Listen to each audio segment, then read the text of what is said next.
व्योमातीतं निरंजनम नादबिंदुकलातीतं तस्मै श्री गुरुवे नमः। बोलो सतगुरुदेव भगवान की। आज का विषय है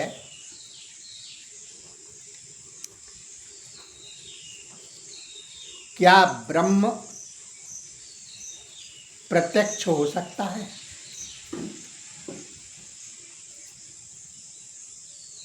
क्या ब्रह्म को देखा जा सकता है?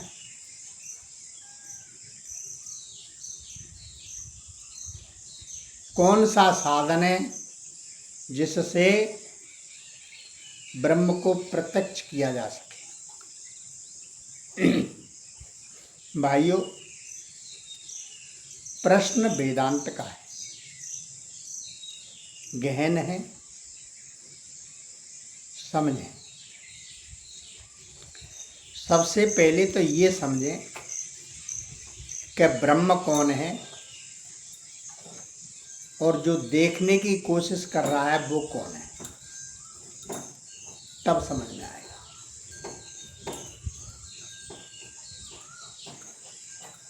येन ब्रह्मम यानी कृतनानि विदिना विदिज्ञो न पश्यतु। ये श्रुति कहती है कि ब्रह्म ऐसा है जिसको इन जड़ आंखों से उस चेतन को नहीं देखा जा सकता।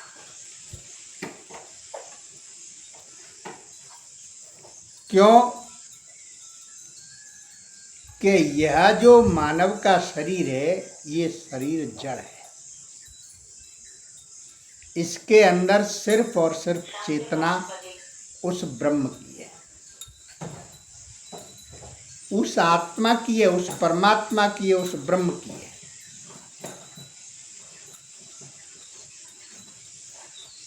एको ब्रह्म द्वितीय नास्ते, वो अकेला एक ऐसा ही है, दूसरा कोई है ही नहीं।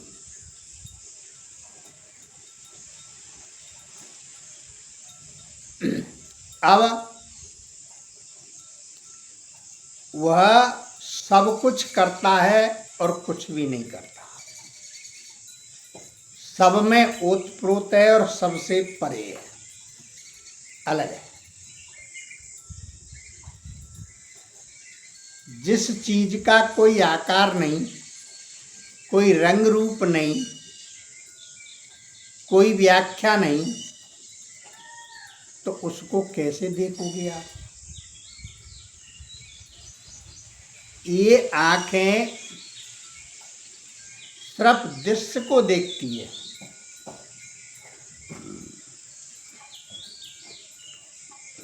दृष्टा को नहीं। इन आंखों से यदि कोशिश करोगे देखने की, तो उस ब्रह्म को प्रत्यक्ष नहीं कर पाओगे।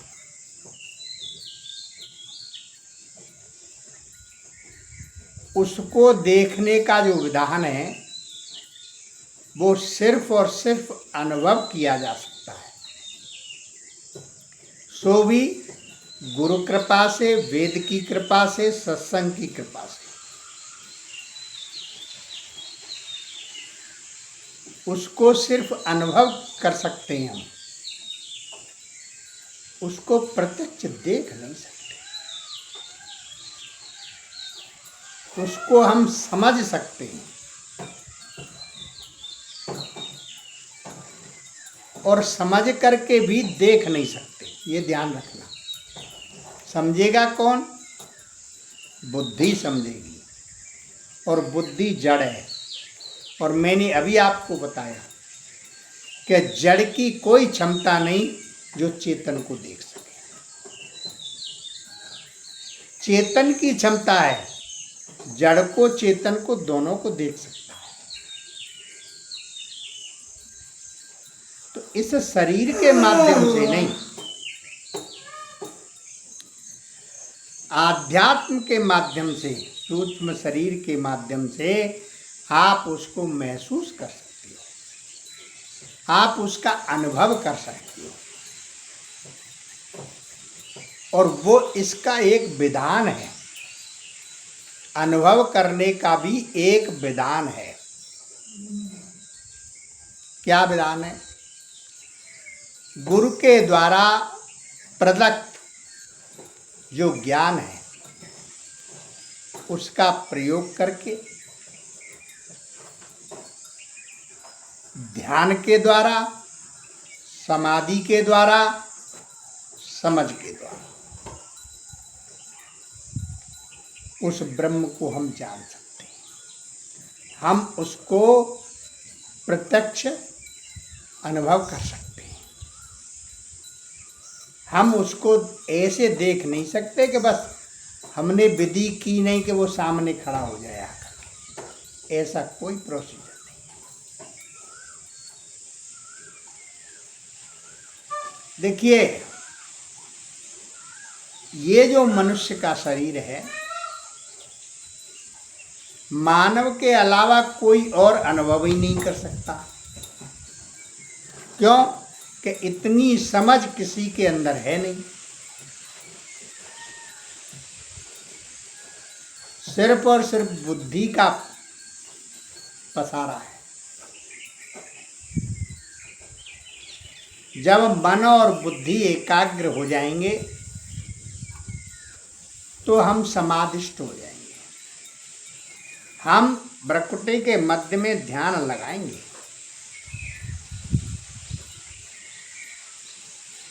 यहाँ पर किसी जाप की जरूरत नहीं है, यहाँ तो सिर्फ ध्यान की जरूरत है।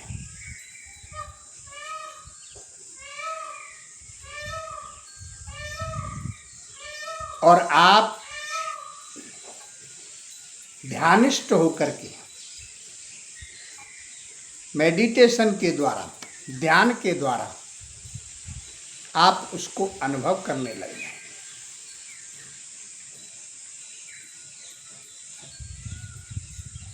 आप को करना कुछ नहीं है, सिर्फ मन को एकाग्र करके आपको समाधिष्ठ होकर बैठ जाना है। मन इधर उधर न जाए तो आपको कुछ कुछ अनुभव होने लगेगा। आपका जब ध्यान लगेगा तो आपका नाद से साधना होगा, फिर निनाद से होगा, फिर बिंदु से होगा, फिर कला से होगा, फिर शीर्ष से होगा, फिर अनुभव से होगा। लेकिन ये सारी सीढ़ियां तभी आएंगी जब आप ध्यान में बैठेंगे। अब ध्यान में बैठ गए आप, लेकिन ध्यान कहीं दूसरी जगह तो नहीं हो सकता। कौन आया कौन गया तो भी नहीं हो सकता। ध्यान और ध्यानी एक हो जाएंगे। कौन आया कौन गया ये भी पता नहीं चलेगा। अपना स्वयं का भी पता नहीं चलेगा, हम कहाँ बैठा हूं, क्या कर रहा हूं। इतना ध्यान मग्न हो जाओगे तो फिर आपको अनुभव होगा, फिर आप उस शीर्ष पर पहुंचेंगे जिस दृश्य को आप देखना चाहते हैं। उस दृष्टा को आप उसमें विलय हो जाओगे। आपका दृश्य दृष्टा एक हो जाएगा।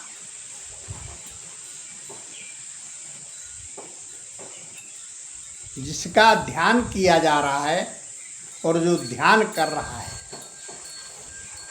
उस ध्यान के द्वारा एकीकरण हो जाएगा। जैसे आपको मैं समझाता हूं, आपको कोई निशाना लगाना है तो आपकी बंदूक की पकड़ और बंदूक की वो टोपी ऊपर रहती है बिंदु वाली, उसका आपकी आंख, बिंदु और जिसको निशाना लगाना है, तीनों एक सीध में हो जाएंगे, एक हो जाएंगे तब निशाना लगेगा। ठीक उसी प्रकार से जब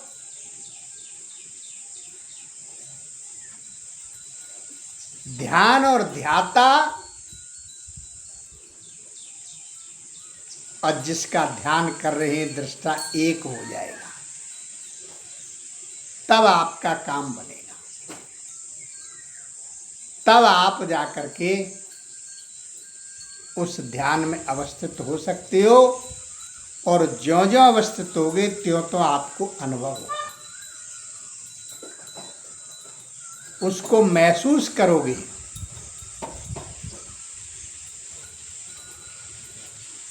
किसके द्वारा?